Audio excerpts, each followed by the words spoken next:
Programme में आपको खुशामदीद कहते हैं। मैं असदुल्ला खान हूँ। आज के प्रोग्राम का सबसे पहला मौजू और पहला सवाल यह है, NA-75 डस्का के हवाले से सुप्रीम कोर्ट का जो फैसला आज आया है, जो कि इलेक्शन कमीशन ही के फैसले को जिसमें बरकरार रखा गया, तो अब इसमें सवाल ये पैदा होता है कि क्या ये फैसला साबित करता है कि मुनज़्ज़म धांधली हुई थी डस्का NA-75 में, जैसा कि मरियम साहबा ने इंटरप्रेट किया है अपनी ट्वीट्स में, जैसा कि PMLN के बाकी लोग इंटरप्रेट कर रहे हैं।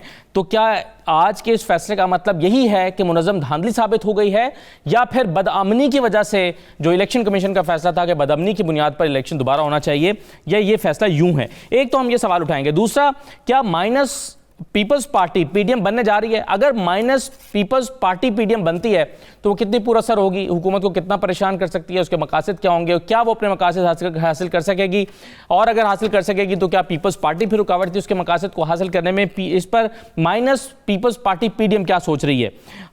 तीसरा सवाल यह है आज के प्रोग्राम में कि क्या मरियम नवाज साहबा के लंदन वापस आने के लिए राह हमवार हो रही है, या ये मौजू उठने वाला है, या आने वाले दिनों में 1-2 हफ्तों के बाद ये जो मरियम साहबा की वापसी है लंदन, ये एक बड़ी ख़बर बन सकती है।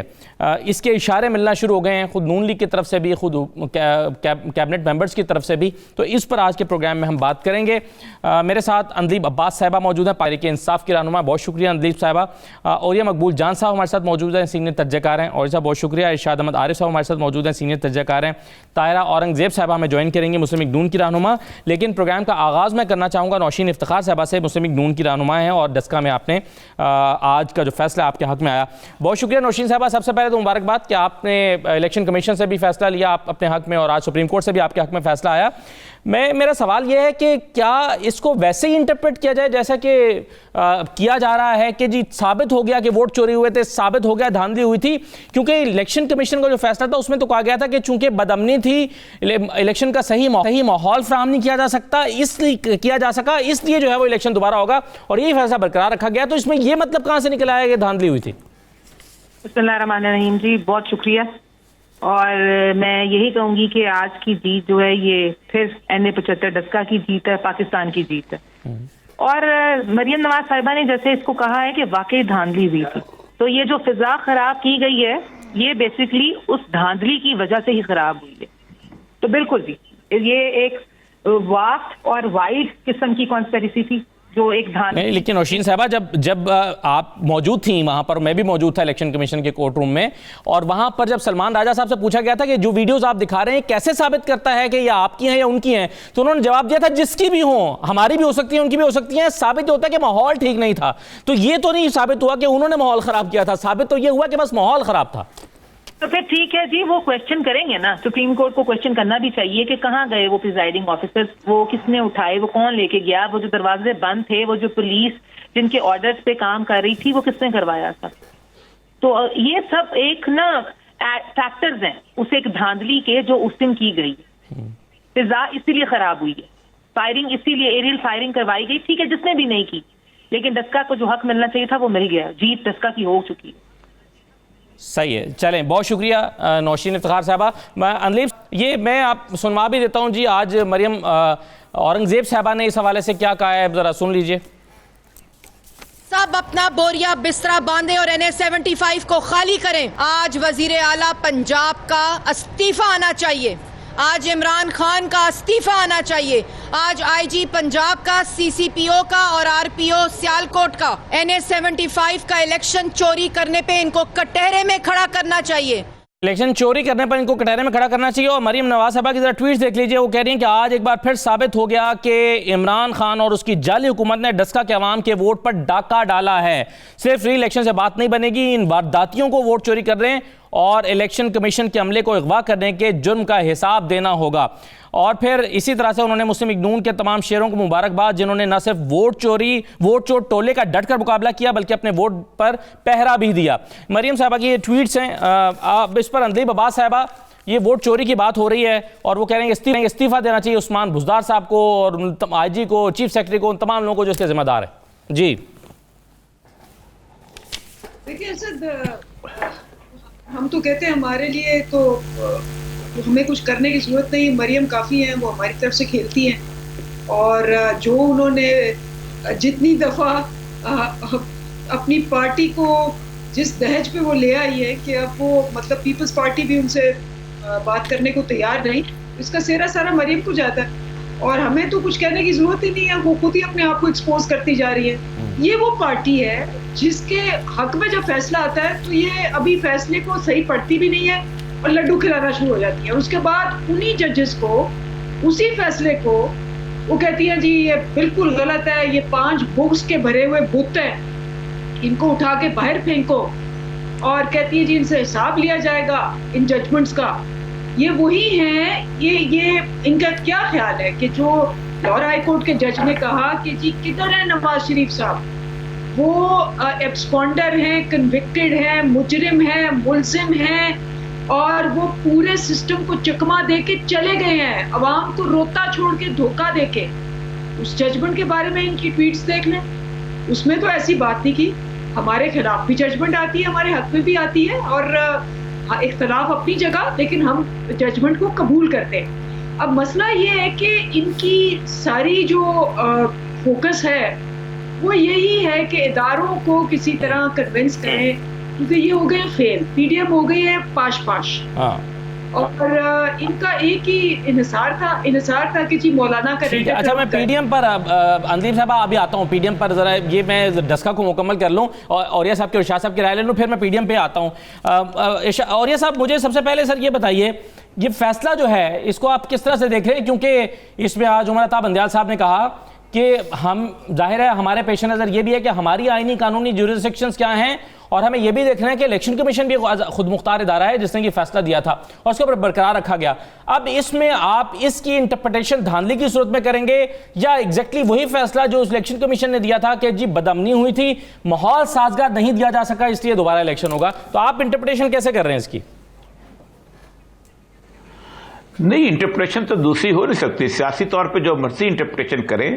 पहली बात तो यह है कि किसी जगह अगर इलेक्शन सही तरह मुनक्कद नहीं होता तो ये फेलियर है इलेक्शन कमीशन ऑफ पाकिस्तान का। ठीक, इलेक्शन ना वजीर आला की जिम्मेदारी है, ना वजीर आजम की जिम्मेदारी है, ना अपोजिशन की जिम्मेदारी है। इलेक्शन जो है ये इलेक्शन कमीशन की जिम्मेदारी है। ये तमाम इदारे सर मुआवनत फराहम करते हैं। आज जो वकील थे इलेक्शन कमीशन के मियां अब्दुल रऊफ, उन्होंने कहा था कि तमाम इदारे मुआवनत फराहम करते हैं। सुन ले जी सर सुन लेना।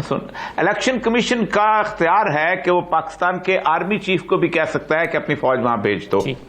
इसका मतलब यह है कि अगर उस वक्त डस्का के अंदर फौज नहीं बुलाई गई, रेंजर्स नहीं बुलाई गई, तो एक रिलैक्सेशन हुई जिसको इलेक्शन कमीशन ने कवर कर लिया। धांधली का मामला उस वक्त प्रूव होता है जब आप जब कुछ होता है, उस वक्त जब आप कहते हैं कि धांधली हुई, हम इस इलेक्शन में फला आदमी का हक मारा गया, हम उसको अनाउंस करते हैं कि ही इज द विनर। ये क्वेश्चन उस वक्त इलेक्शन कमीशन पार्टीजन नहीं बनता। इस वक्त चूंकि इलेक्शन कमीशन खुद अपने फेलियर के ऊपर डिसीजन दे रहा था, इसीलिए सुप्रीम कोर्ट ने यह कहा कि बुनियादी तौर पर इलेक्शन कमीशन का मामला है। तो यह फैसला इलेक्शन कमीशन ने अपने फेलियर के ऊपर मैं नहीं कह रहा हूं, इसीलिए तो उन्होंने सजाएं दी कि फला बंदे ने हमें कॉपरेट नहीं किया, फला बंदे ने हमें कॉपरेट नहीं किया, फला बंदे ने हमें कॉपरेट नहीं किया। लेकिन सुबह 6 बजे से 5 बजे से लेके शाम 5 बजे तक कौन रिस्पॉन्सिबल था उस एरिया के अंदर? ठीक, रिटर्निंग ऑफिसर किसका होता है? इलेक्शन कमीशन ऑफ पाकिस्तान का।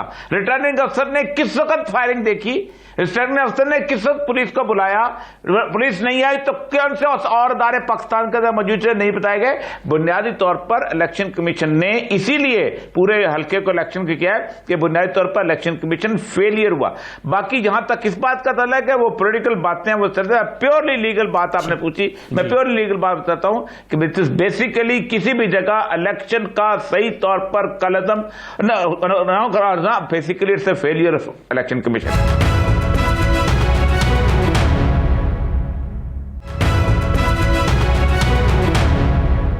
ये सवाल जो है इरशाद साहब उठा भी था जब समाअत हो रही थी 1-2 रोज़ पहले, तो इस पर जजेस की तरफ से पूछा गया था कि जनाब इलेक्शन कमीशन के वकील से कि अगर आपको लगता था कि ये माहौल साजगार नहीं है और कशीदगी हो रही है और इंतजामिया आपकी बात नहीं मान रही थी, अब जिन अफसरान को आप हटाने को कह रहे थे वो नहीं हटा रही थी, तो आपने इलेक्शन को मुलतवी क्यों नहीं कर दिया? आपने इलेक्शन कराया ही क्यों? और दूसरा ये कि आपने फौज को तलब क्यों नहीं कर लिया अपने इलेक्शन के लिए? तो ये सवाल उठा भी था इलेक्शन कमीशन के सामने। तो फिर जिम्मेदार क्या इलेक्शन कमीशन है? देखिए जी, दो चीज़ें हैं। एक तो इसमें तो कोई शक नहीं है कि इलेक्शन कमीशन ही ज़िम्मेदार है और उसने अपनी ज़िम्मेदारी महसूस करते हुए इलेक्शन को दोबारा अनाउंस किया कि जी ये पूरा इलेक्शन ही दोबारा से होगा। ये तो वो पहलू है जो जिससे बरीउज़्ज़िमा इलेक्शन कमीशन हो ही नहीं सकता। लेकिन इसका जो पॉजिटिव है साइड है वो ये है कि पहली दफ़ा इलेक्शन कमीशन ने गलती खा उसकी थी या उसके साथ कोई तामुन नहीं हो रहा था या कोई भी वजह थी, उसको तस्लीम करते हुए उसने वो नहीं किया जो माजी में होता था कि अच्छा जी अब इलेक्शन हो गया है, अब तो हम क्या करें, हम तो बेख्तियार हैं, हमारे तो हाथ बंधे हुए हैं। उन्होंने अनाउंस करके बेसिकली एक नई रिवायत कायम की कि आइंदा अगर कहीं किसी सतह पे धांधली होगी, नंबर 1, इंतज़ामिया अदम तामुन का मुजाहरा करेगी, हुकूमत जो सूबे की होगी वो अमन अमान की सूरत हाल पर काबू नहीं पा सकेगी, तो दोबारा इलेक्शन होंगे, बहाने साजी नहीं इससे आप ये कह रहे हैं कि प्रेसिडेंट ये सेट हो गया है सर, क्या अगर कहीं पर इलेक्शन, किसी भी इलेक्शन में चंद पोलिंग स्टेशंस पे भी फायरिंग का वाकया हो गया तो इलेक्शन दोबारा होगा? यही तय तो यही हुआ है। ये नहीं होगा, इससे ये भी तो एक मसला हो सकता है ना। सॉरी, मैं एक छोटा सा सवाल आपके सामने रख दूं। 1977 की तरह नहीं होगा कि पूरे का पूरा इलेक्शन हाईजैक हो जाए, इतनी बड़े पैमाने पर धांधली हो जाए, कायदे अवाम जो हैं वो सारे के सारे चोरी कर लें इलेक्शन को और चीफ इलेक्शन कमिश्नर कहें कि जी हमने तो दुकान सजाई थी। मगर शाह साहब इससे ये भी तो होगा ना कि एक उम्मीदवार इलेक्शन हार रहा है, फर्ज करें, और वो 3 बजे आके फायरिंग करा देता है 2-3 जगहों पे, तो उसको तो बहाना मिल जाएगा और वो कहेगा कि जनाब दोबारा कराएं। मैं अर्ज कर रहा हूँ ना कि इलेक्शन कमीशन की अब ये जिम्मेदारी होगी, अमनो अमान कायम रखना ये उसकी अब जिम्मेदारी होगी। एक बात। दूसरा है क्योंकि तो अगर वो जिम्मेदारी अदा नहीं करता तो नुकसान कैंडिडेट को होगा? नहीं, कैंडिडेट को बिल्कुल होगा, कैंडिडेट को बिल्कुल होगा, लेकिन साथ ही साथ जो लोग जिन्होंने अदम तामुन किया, जो फायरिंग को रोकने में नाकाम रहे, क्या उनकी कोई जिम्मेदारी नहीं है? क्या पुलिस वहाँ तमाशाई थी?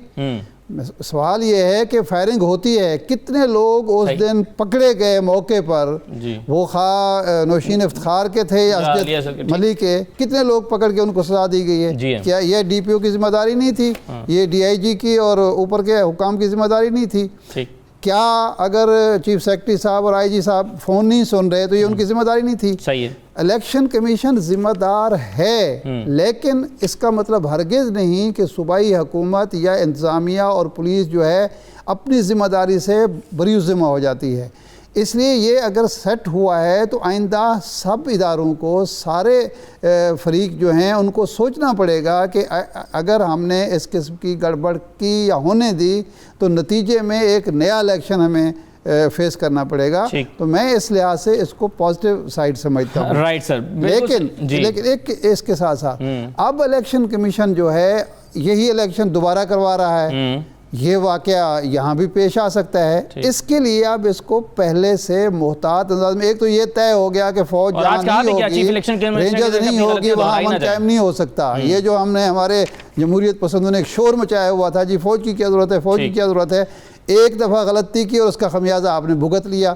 तो इसलिए अब आपको बड़े ही मुहतात अंदाज में ये इलेक्शन का प्रोसेस करना पड़ेगा ताकि दोबारा इस किस्म की बदतमीजी ना हो और बोझ भी जो रियासत के ख़जाने पर पड़ा है ये बोझ भी ना पड़े। Right sir. ताहिरा औरंगज़ेब साहब, सबसे पहले तो मुझे ये बताइए कि आपने इलेक्शन कमीशन का फैसला देखा, आज आपने सुप्रीम कोर्ट का भी फैसला देखा, इन दोनों फैसलों की रोशनी में ये कहाँ साबित होता है या लिखा कहाँ पर है कि जी मुनज़्ज़म धांधली साबित हो गई है? ये तो सवाल बार बार उठाया जाता रहा, इलेक्शन कमीशन से पूछा जाता रहा कि, और बाकी लोगों से और सलमान राजा साहब से, कि बताइए मुनज़्ज़म धांधली कैसे साबित होती है? तो धांधली की बुनियाद पर तो ये फैसला हुआ ही नहीं है, तो बदअमनी की बुनियाद पर हुआ है कि जी बदअमनी पैदा हो गई थी जिसने भी की थी। तो ये नैरेटिव कैसे बिल्ड किया जा रहा है ताहिरा साहबा, धांधली वाला? बिस्मिल्लाहिर्रहमानिर्रहीम। बहुत शुक्रिया आपने मुझे इस अहम मौजू पर बात करने के लिए आज दावत दी। पहली बात तो ये है कि इलेक्शन का दोबारा होना ही इस बात की निशानदेही है कि इलेक्शन पुरअमन और फेयर नहीं हो सका। जब पहली दफ़ा मैंने देखा, पहले तो वोट चोरी हुआ करते थे कि पोलिंग का अमला गायब कर दिया गया, पोलिंग स्टेशन से जो ऑफिसर थे, रिटर्निंग ऑफिसर और पोलिंग जो बूथ थे, वहाँ से वो जो अमला इलेक्शन कमीशन का नताइज को सबमिट करवाने जाता है, वो अमला ही गायब हो गया। लेकिन ये अगेन आप पॉलिटिकल बात कर रहे हैं, मैं तो इलेक्शन कमीशन के फैसले की रोशनी में सवाल कर रहा हूँ ना आपसे। ये जो अमला गायब होने वाली बात है, ये तो कहीं स्टैब्लिश नहीं हो सकी थी अदालत में। इलेक्शन कमीशन चूंकि इस बात का जिम्मेदार है कि वो इस इलेक्शन की जिम्मेदारी पुरअमन तरीके से उस हल्के में जहाँ भी इलेक्शन हो रहा है, खा वो जनरल इलेक्शन है या खा वो ज़िमनी इलेक्शन है, उसको पुरअमन बनाया जाए। अब सबसे बड़ी बात यह है कि वहाँ के लोग भरवाते हैं, रिटर्निंग ऑफिसर ने ये बयान दिया इलेक्शन कमीशन के अंदर कि चीफ सेक्रेटरी मेरा फ़ोन नहीं उठा रहे थे, आईजी साहब से रब्ता नहीं हो रहा था, डीआईजी साहब का लापता थे।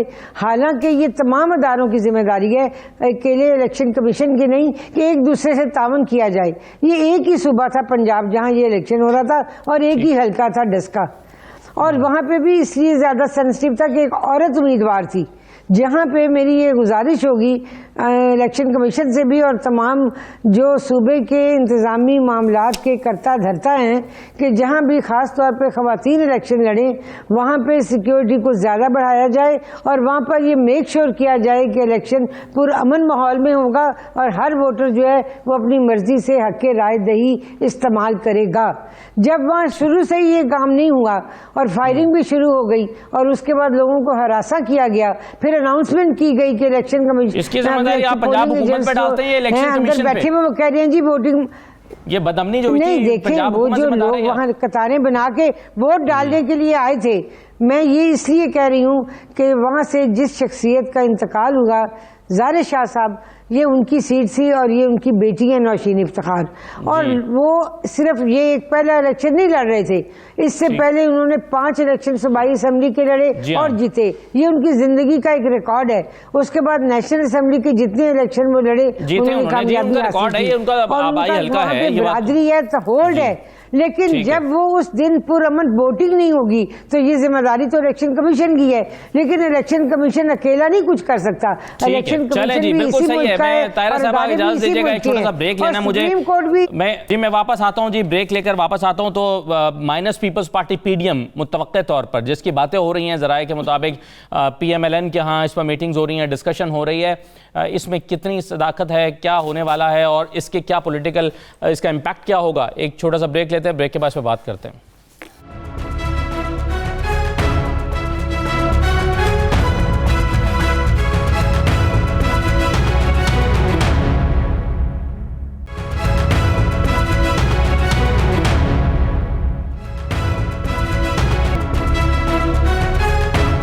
दोबारा आपको खुशामदीद कहते हैं। अनलीब साहबा, अब आ जाइए ज़रा पीडीएम पर, आप उस पर गुफ्तगू करने वाली थी। पीडीएम का जो मामला है उस पर मरियम साहबा ने कल ट्वीट की थी कि आप ज़्यादा खुश ना हो आप लोग, मरियम यहाँ बैठी है और मरियम आपको घर भिजवा कर कहीं जाएगी। तो मरियम जो है वो कहती हैं कि वो अकेली काफ़ी हैं इमरान खान को घर भेजने के लिए, तो आप पीडीएम के टूटने पर खुश ना हो? असल तरह ये देखिए गुफ्तगू कैसी करती हैं वो, मतलब आप उनका लेवल देखें ना। और उन्होंने तो पीडीएम को घर भिजवा दिया, वो तो नून लीग को घर भिजवा रही, जो हाल है इनकी पार्टी का। मतलब इन्होंने दावे किए कि जी जाके मुंह पे मार के और स्पीकर के इस्तीफे, वो गायब हो गए, वो उन्होंने इस्तीफे नहीं दिए। उसके बाद लॉन्ग मार्च, शॉर्ट मार्च, मीडियम मार्च, हर किस्म का मार्च खत्म हो गया। उसके बाद अब ये मतलब वो कह रही हैं कि जी सिलेक्टेड आप हैं बिलावल को। बिलावल कह रहा है कि मुझे तो पूरी हिस्ट्री पता है आपकी पार्टी की, कि आपकी तो पैदाइश से लेके ग्रोथ से लेके अब तक आप सिर्फ सिलेक्टेड होके आई हैं, मेरा मुंह ना खुलवाएं। तो ये तो हाल है इनका आपस में कि ना इनकी अपनी पार्टी उनकी सुनती है, ना पीडीएम की पार्टियां उनकी सुनती हैं, और बैठ के ये कहना कि जी मैं फलाने को भिजवा दूंगी, फलाने को भिजवा दूंगी। लेकिन एक वो अंडरस्टैंड करे ना कि वो एक बादशाहत और वो जो एक वो वाली इनकी सारी डायनेस्टिक पॉलिटिक्स है, उसमें तो यही होता है कि अब्बू को फोन किया और अब्बू को कहा कि जी अब मैं ये पार्टी लीड करूंगी, अब मैंने लॉन्ग मार्च लीड करना है, अब मैंने ये करना है, और अब्बू जो है वो फौरन कर देते हैं। आपको याद होगा कि ये मरियम जो थी, इनको वो 100 बिलियन का यूथ लोन का चेयरपर्सन बना दिया गया था नवाज शरीफ साहब के जमाने में, और वो क्या क्वालिफिकेशन थी, कि जी मैं नवाज शरीफ की बेटी हूँ, 100 बिलियन मेरा है, टैक्स पेयर का तो नहीं है। हमने चैलेंज किया कोर्ट में, तो कोर्ट में जज ने उनसे पूछा कि भाई मरीम की क्या क्वालिफिकेशन है ये 100 बिलियन पे लगने की, तो वहां उनके वकील ने बताया कि जी ये मास्टर्स भी है और पीएचडी भी है। तो उनसे पूछा गया कि जी डिग्रियां कितने हैं, पीएचडी की डिग्रियां दिखाएं। हमारे वकील ने पूछा कि जी डिग्री लेके आए पीएचडी की, सही कि पॉलिटिक्स में पीएचडी की। इन्होंने कहा जी अब्बा जान गए हुए जर्मनी के दौरे पे, तो जब वापस आएंगे तो फिर जज ने वार्निंग दी कि अगर वो पीएचडी की डिग्री ना निकली, मैं आपको वार्न कर रहा हूँ, तो फिर मैं आपको क्रिमिनल कार्रवाई करूंगा, झूठ बोलने पे भी और इस पे भी। तो फिर इन्होंने रिजाइन कर दिया मरियम ने। जी हाँ, ये इनकी सही, ये आपको याद होगा। तो यहाँ बैठ के मतलब लाइक आई सेड कि आपने वाकई पूरा बयानिया जो है सही है, पूरा ये बात ठीक है अंजलिम साहबा कि आपके लिए शायद पीडीएम उस तरह से थ्रेट नहीं रहा, लेकिन आपके लिए और कुछ थ्रेट्स मौजूद हैं जिसमें महंगाई सर फहरिस्त है। इसके हवाले से आज बिलावल ने बात भी किया, जो कि मैं थोड़ा सा आगे चलकर आपसे बात करना चाहूँगा। लेकिन एक जो ये पीडीएम के हवाले से बात है, उस पर मेरे दो सवाल ताहिरा साहबा से हैं। एक तो मेरा आपसे सवाल ये है कि क्या इस पर गौर हो रहा है और मीटिंग्स हो रही हैं कि पीपल्स पार्टी के बगैर जो है वो पीडीएम को चलाया जाए और इसी प्लेटफॉर्म से जिसमें पीपल्स पार्टी शामिल ना होगी लॉन्ग मार्च प्लान किया जाए? एक तो ये, और दूसरा बिलावल साहब ने आपको आज एक तजवीज़ दी है, मैं आपको सुनवाना भी चाहता हूं। जो बिलावल साहब ने कहा है कि आप इस तरह से तफरका डाल के या पीडीएम को तोड़ के, हम नहीं चाहते कि अपोजिशन हुकूमत को फ़ायदा पहुंचे। ज़रा देखिए उन्होंने क्या कहा है आपको। पाकिस्तान पीपल्स पार्टी के अंदर काफ़ी कुछ ऐसे लीडर्स और वर्कर्स हैं जो मुझे वक्तन फ़वक्तन कहते रहे पाकिस्तान पीपल्स पार्टी और नून लीग का माजी ऐसा है कि साथ चलना मुश्किल होगा। सीसी में यही केस लेके जाऊं, हम नहीं चाहते किसी भी सूरत में हुकूमत को ऑपोजिशन की आपस की लड़ाई की वजह से कोई फ़ायदा निकले, और हम समझते हैं कि पीडीएम और जमहूरियत के फ़ायदे में होता अगर हम आपस में लड़ने के बजाय हम इसी जीत को जोर देते, पार्लियामान के अंदर की लड़ाई का जो हमारा कामयाबी है आगे लेके चलते। जी ताहिरा साहबा, वो सजेस्ट कर रहे हैं आपको कि पीडीएम की आपस की ऑपोजिशन के लड़ाई से हुकूमत को फायदा पहुंचेगा, और हम नहीं चाहते कि पहुंचे, लेकिन वो ये भी समझते हैं कि आप दोनों एक साथ नहीं चल सकते। उनके यहाँ ये सोच पाई जाती है। क्या पीपल्स पार्टी के बगैर आप चलना चाहते हैं? बात सुने, पीपल्स पार्टी के बगैर हम नहीं चलना चाहते, क्योंकि अगर पीपल्स पार्टी के बगैर हम चलना चाहते तो हम उनके बगैर लॉन्ग मार्च शुरू कर देते। हम ये चाहते हैं कि पीडीएम अंदर के जितनी जमातें हैं, पीपल्स पार्टी ने हमसे टाइम मांगा था कि हम अपनी सीईसी की मीटिंग करेंगे पार्टी की, और हम वो मौक़िफ़ लेंगे, फिर आपको इस्तीफ़ों के बारे में बताया जाएगा। और हमने ये उनसे ये पूछा था कि ये सीईसी की मीटिंग करने के बाद फिर हम लॉन्ग मार्च करेंगे, हम तनहा नहीं करेंगे, क्योंकि पीडीएम एक 11 जमातों का पूरा एक बना हुआ प्लेटफॉर्म, और उस पर जो हमने कामयाबियां हासिल की हैं, पीडीएम को तोड़ने के बाद हम नाकामियों की तरफ नहीं जाएंगे। और हम जमहूरियत की बहाली के लिए इकट्ठे हुए हैं, इस गवर्नमेंट के खात्मे के लिए इकट्ठे हुए हैं, पाकिस्तान में लॉ एंड ऑर्डर की सिचुएशन बेहतर करने के लिए इकट्ठे हुए हैं, पाकिस्तान के अवाम को बेरोजगारी और महंगाई से निजात दिलाने के लिए। इस बात का कोई इम्कान मौजूद है कि पीपल्स पार्टी की तरफ से मुस्बत जवाब ना आने पर ताहिरा साहबा नहीं चलेंगे? आप पीपल्स पार्टी की तरफ से मुस्बत जवाब ना आने पर अपनी सोलो फ्लाइट लें और मौलाना को साथ मिलाएं और आप अलग अपने रास्ते पर निकल जाएं? क्या इस बात का इम्कान है? नहीं, हम ऐसा कभी नहीं करेंगे। ना मौलाना साहब ऐसा करेंगे, ना मोहम्मद नवाज शरीफ साहब ऐसा करेंगे, ना शहबाज शरीफ साहब जो पार्टी तो अगर पीपल्स पार्टी नहीं आपके साथ निकलेगी तो आप घर बैठ जाएंगे? चाहते हैं अगर पीपल्स पार्टी आपके साथ नहीं निकलेगी तो घर बैठ जाएंगे? पीपल्स पार्टी ने ये कहा था, आप बात को गलत अंदाज में ना करें। सवाल आप ये सोचिए, उन्होंने कहा था कि इस्तीफे, मेरी बात जरा सुन लें या आप इंटरप्ट कर लें या सुन लें। उन्होंने ये कहा था कि इस्तीफे लास्ट ऑप्शन होना चाहिए, इस्तीफों को लॉन्ग मार्च के साथ मुंसलिक ना किया जाए, इस स्टेज पे इस्तीफे ना दिए जाएं, लॉन्ग मार्च जारी रखा जाए। बात इससे आगे निकल चुकी है ना ताहिरा साहबा, बात तो इससे आगे निकल चुकी है। आपने उनको सिलेक्टेड कह दिया, आपने उनको कहा कि छोटी सी एक सीट के लिए आपने ये खुदगर्जी दिखाई, बात तो आगे चलेगी। देखिए, बिलावल साहब ने आज भी ये कहा है अपनी स्टेटमेंट में, प्रेस कॉन्फ्रेंस में, कि हमारी सीईसी की मीटिंग होने जा रही है। ना अभी तक उनकी सीईसी की मीटिंग हुई है, ना अभी तक उन्होंने कोई फैसला किया है, ना अभी तक उन्होंने हमें फैसले से आगाह किया है। तो बात कहाँ निकल चुकी है? आपके मुंह से निकल चुकी है।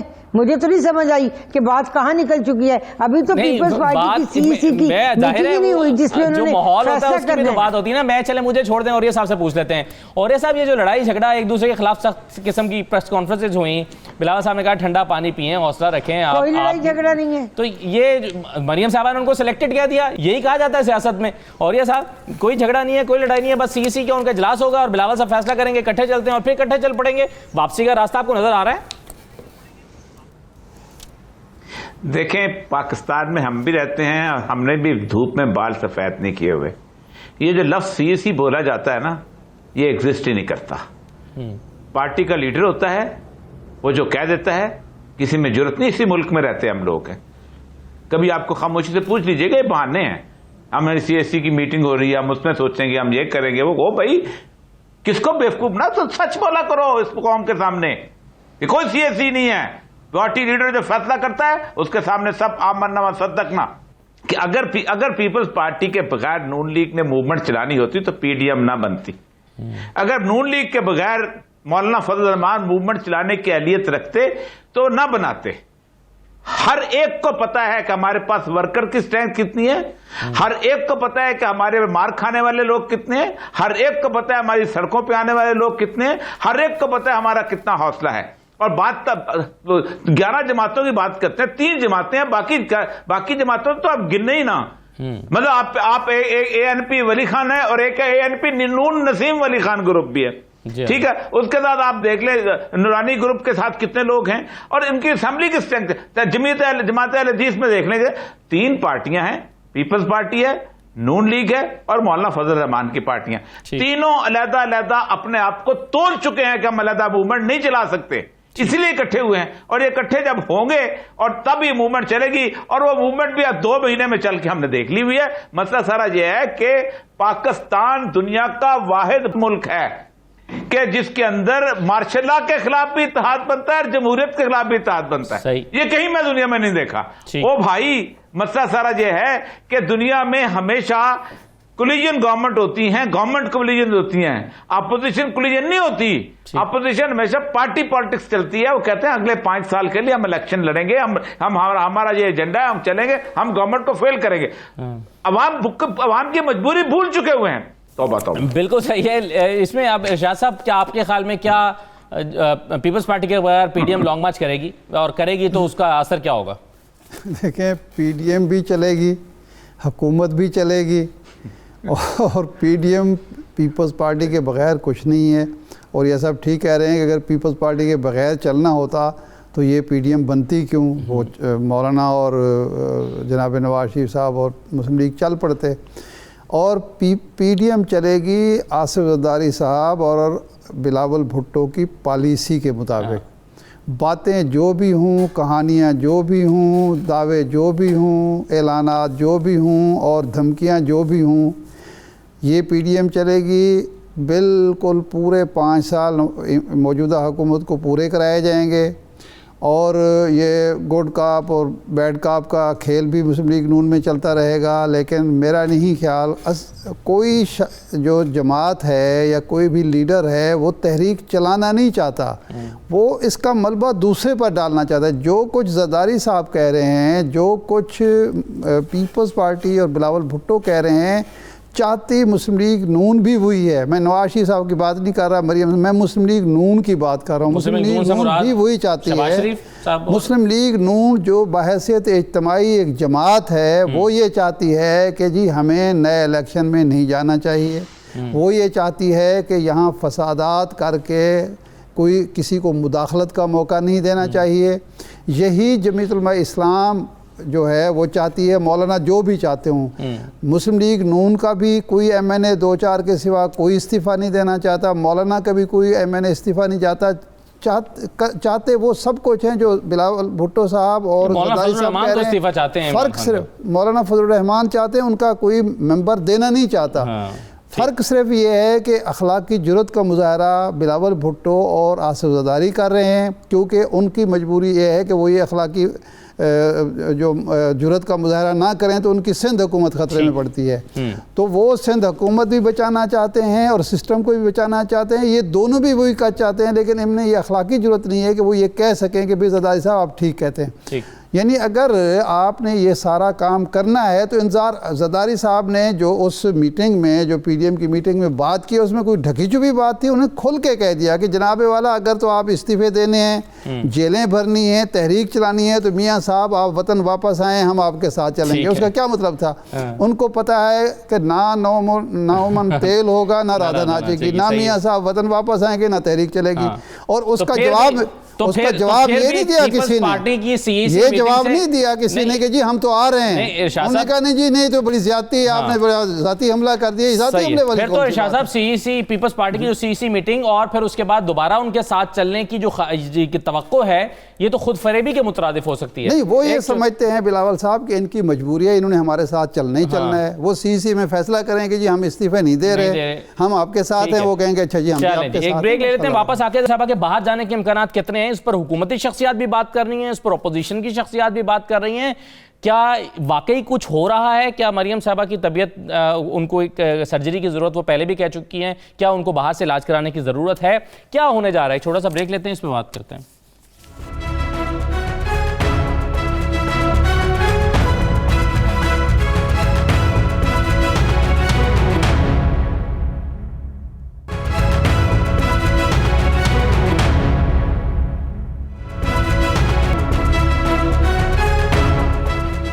दोबारा आपको खुशामदी कहते हैं। मरियम साहबा की लंदन वापसी के या लंदन जाने के हवाले से ये खबरें कहाँ से शुरू हुई हैं, डिस्कशन में कैसे आया, इस पर क्यों तमाम लोग बात कर रहे हैं, इस पर राना सनाउल्लाह साहब क्यों बोल रहे हैं, मरियम साहबा ने खुद इसके इशारे क्यों दिए ट्वीट्स में, फिर इस पर शेख रशीद साहब ने क्यों बात की है, फिर शहजाद अकबर साहब इस पर क्यों कह रहे हैं, ज़रा सुनवा भी देता हूँ आपको कहा क्या उन्होंने।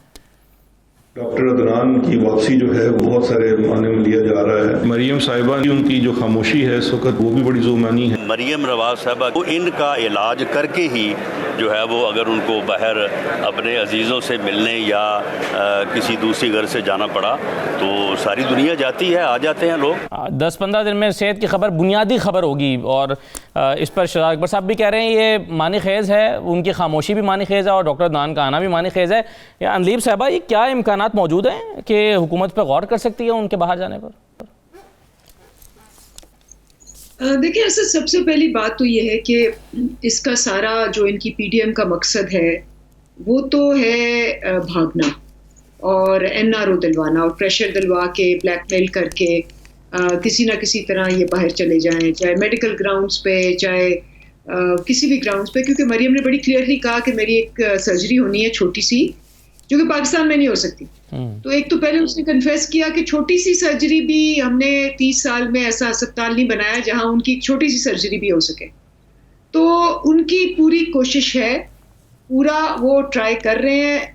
असेंबली के अंदर भी जब कोई बिल की बात आती है पाकिस्तान के मफाद में, फैटअप की बात आती है, अभी इलेक्ट्रल रिफॉर्म्स, अभी ये गए हुए हैं, इमेजिन करें कि आप ये अदालतों में गए हैं कि जी इलेक्शन में धांधली, लेकिन जब हम कहते हैं कि इलेक्ट्रल रिफॉर्म्स करें ताकि धांधली ना हो। अंदीप साहबा, लेकिन मरियम साहबा का बाहर जाने की ख्वाहिश रखना ये इंपॉर्टेंट नहीं है या अनहोनी बात नहीं है, उनको बाहर जाने दिया जाना ये इंपॉर्टेंट होगा अगर फैसला होता है। तो सवाल मेरा ये है कि क्या जाने दिया जा सकता है? नहीं, मेरा नहीं ख्याल कि कोई ऐसी पॉसिबिलिटी है, वरना वो जरूर, आपको पता है उनका बिहेवियर क्या होता है, 8 महीने चुप रहती हैं और फिर जुबैर को भेजती हैं कि मिन्नतें तरले करके कोई बाहर जाने का सिलसिला है। जब बाहर जाने के सिलसिले में उनको नाकामी होती है तो फिर वो ट्वीटों पे ट्वीटें करती हैं। तो अभी भी उन्होंने मेरा ख्याल है कोशिश करने की कोशिश की, जब उन्होंने कहा जी मेरी तबीयत खराब है और मेरा ऑपरेशन होना है। जब नहीं किसी ने पल्ला पकड़ाया तो फिर वो अपनी ट्वीटों पे शुरू हो गई। तो ये उनका आपको ट्वीटों से ही पता लग जाएगा कि उनको हर तरफ से हो रही है। राइट जी। ताहिरा साहबा, क्या मरियम साहबा को बाहर जाने की जरूरत है उनकी हेल्थ कंडीशन को देखते हुए? पहले तो मैं आपको एक पिछली बात का जवाब दे दूं, आपने माइक फिर आगे कर दिया था कि मोहतरमा अंदलीब साहिबा ने फरमाया कि यूथ लोन प्रोग्राम की इंचार्ज मरियम थी। ये बिल्कुल गलत बात है। लैला खान थी हमारी MNA, मेरे साथ बैठा करती थी जब यूथ लोन प्रोग्राम मियां नवाज शरीफ साहब ने नौजवानों के लिए लॉन्च किया, उसी दिन लैला खान को चेयरपर्सन बनाया गया इसी यूथ लोन प्रोग्राम का।